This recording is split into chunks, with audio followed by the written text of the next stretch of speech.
quieren, $1. Bueno, nos acompaña ya Juan Graboy. ¿Cómo estás, Juan? Buenas noches. Bienvenido. ¿Cómo te va? ¿Todo bien? Como siempre, gracias por estar. Y no tan bien, vos anoche fuiste uno de los primeros y creo que uno de los únicos dirigentes políticos y sociales que saliste a hacer un análisis sobre la marcha, de las medidas de este caputazo, como decimos, y hablaste de asesinato social. Sí, efectivamente, ¿no? Pensaba estos días que me tocaron momentos muy amargos como ciudadano, como defensor de los derechos sociales, los derechos humanos y como argentino, dolorosos. La Divina Comedia, ¿no? En ese mensaje que hay en el dintel cuando entra Dante con Virgilio que dice «Lasciate ogni speranza». Abandona toda esperanza. Y en todo ese recorrido por el infierno, todas las cosas horrorosas que vamos a vivir, los círculos del infierno. ¿Y qué lo guía hacia afuera de eso, no? Beatriz, que es la personificación de la fe y la esperanza, y la pureza. Y la necesidad que tenemos de reencontrarnos con esa fe, con esa esperanza y con esa pureza, porque este infierno que vamos a atravesar, pues vamos a atravesar un verdadero infierno en breve, es decir, ya está empezando, y ya veníamos por ahí del primer círculo o el segundo círculo, porque no estábamos en Disneylandia la semana pasada. Es como una moneda que tiene dos caras. Por un lado,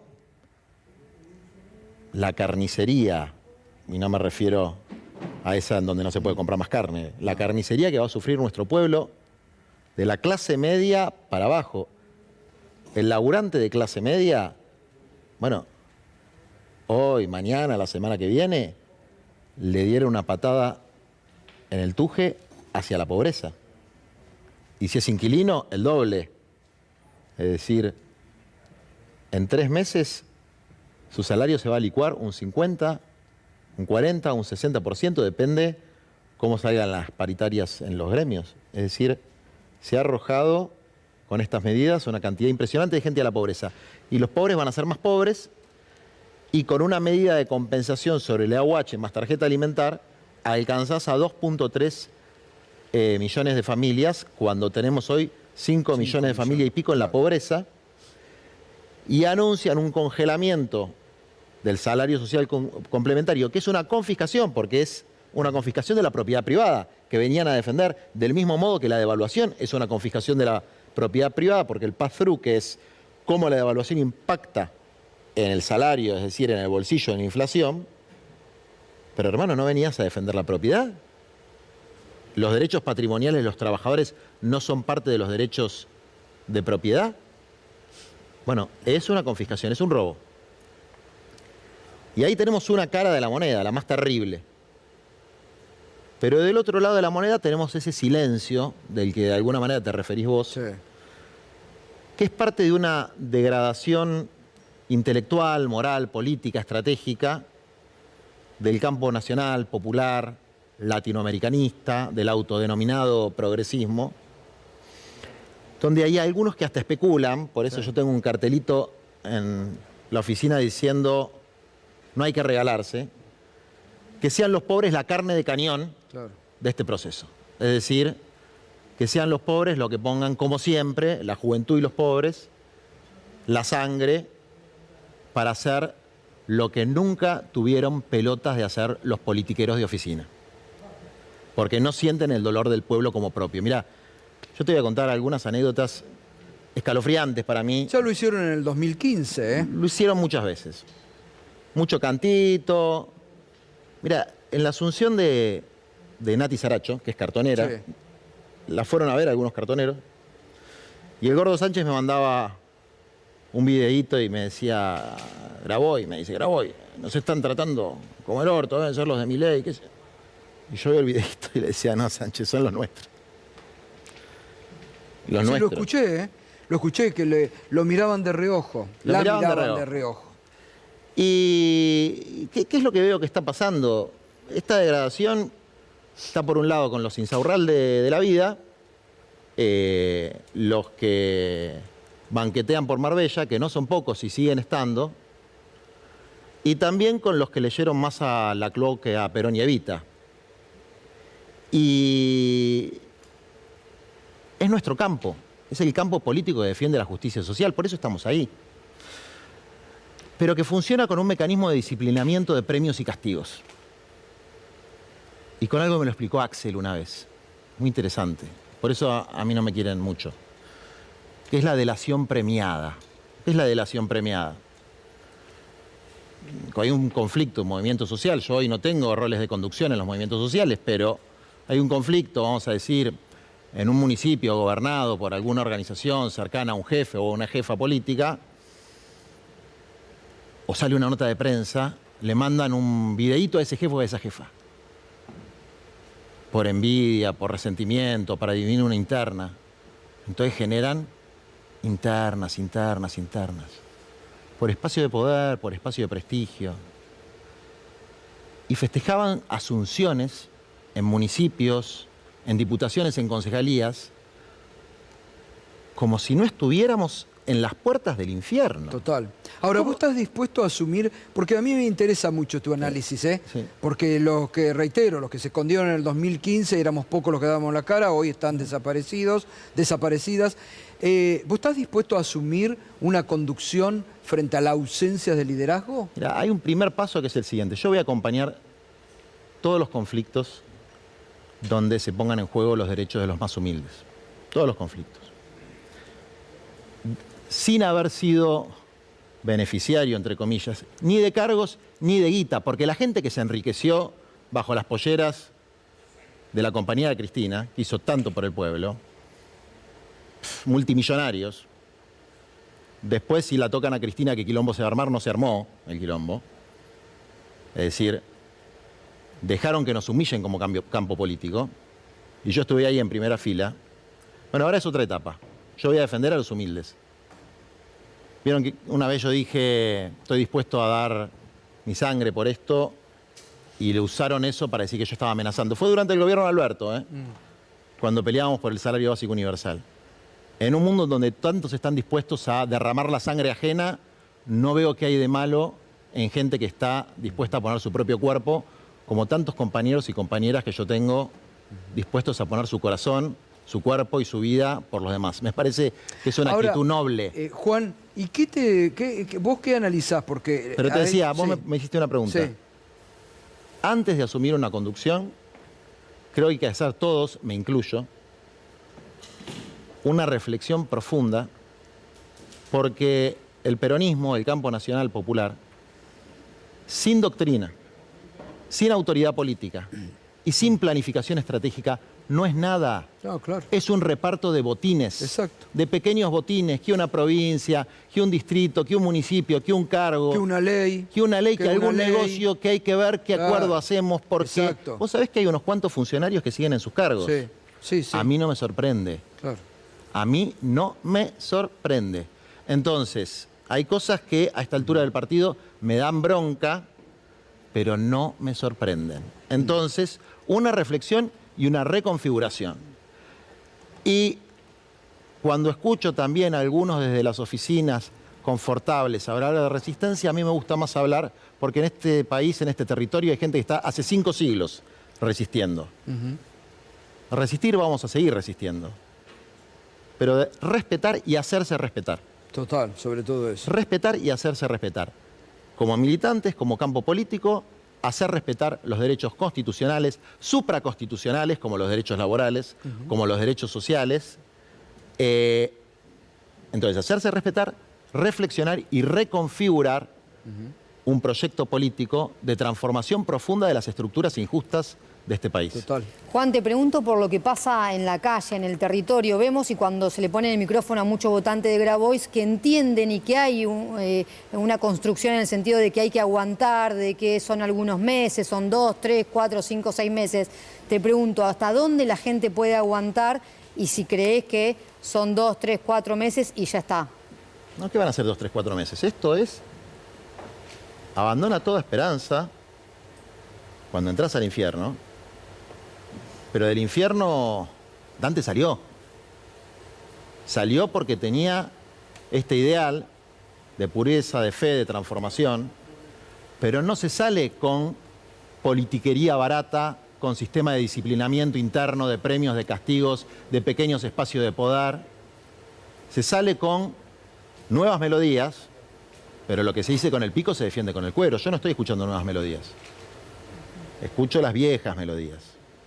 Entonces yo quiero nuevas melodías, sin perder la memoria histórica, sin dejar de reivindicar a los que hicieron cosas buenas por el pueblo, pero repitiendo viejas melodías y dividiendo el mundo entre buenos y malos, con simplismos. Por ejemplo, me enojaron porque conté que me llamó Milei y... ¿Pero qué tengo que mentir? ¿Hay que mentir? Sí, es verdad, es lo que pasó. No, ahora, ¿eso quiere decir que yo digo que el programa económico, la política de Milei es buena? No, hermano, soy uno de los dirigentes que sale a decir esto es una masacre, esto hay que enfrentarlo desde la política, hacer respetar los derechos. Y estoy absolutamente convencido que la gente no se va a dejar carnear. No hay ninguna posibilidad de que eso pase, le guste a los dirigentes o no les guste a los dirigentes. No, pero aparte te hace más creíble que no escondas que para repudiar lo bochorno y lo repudiable que te hicieron a vos y a tu padre, te haya llamado al presidente. Es bueno que el presidente después baje esa línea a sus partidarios, que haya paz, ¿no? Pero, a ver, desde luego, y además, no me cabe la menor duda, porque no fue el primer episodio. No fue el primer episodio. Y hay algunos, porque hay gente que es parte del ecosistema fascista que se formó alrededor de Milei. Y de Villarroel, que no hay que olvidarse también, que está agazapada en la línea de sucesión y es del partido militar. Si yo le tuviera que dar un consejo a Milei, no de política económica, porque no me va a escuchar, pero así humano, es cuídate más de tus amigos que de tus enemigos, ¿no? Se lo dijiste también, ¿no? Sí. Porque esa señora tiene más ganas de que se muera Milei que el salame que le tiró el voltellazo, digamos, ¿no? Porque ahí está el partido militar agazapado.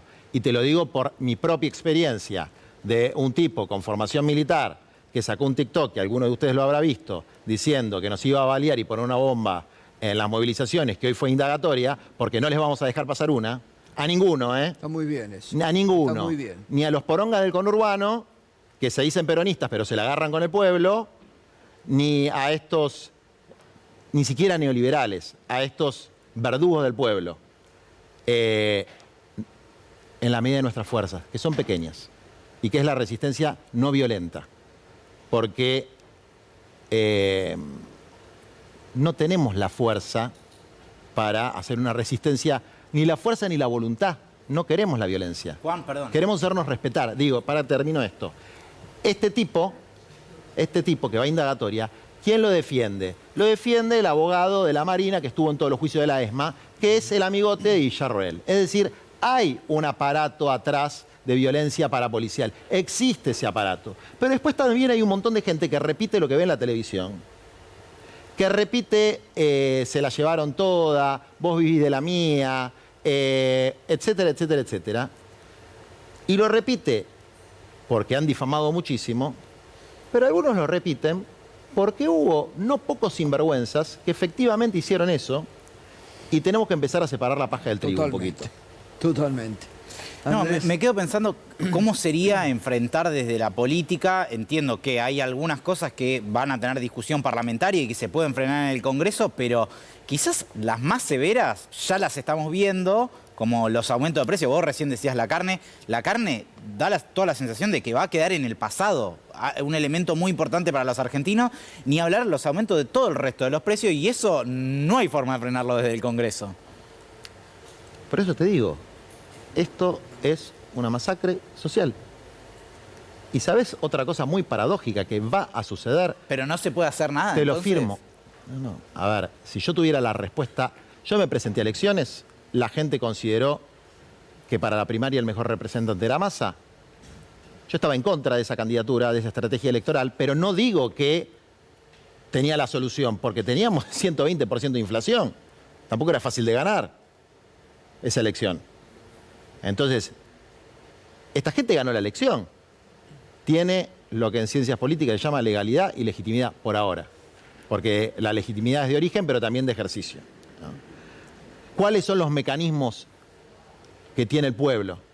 El derecho a la protesta, que existe, le guste o no le guste a todos los que salen a boquear que la gente no se puede movilizar.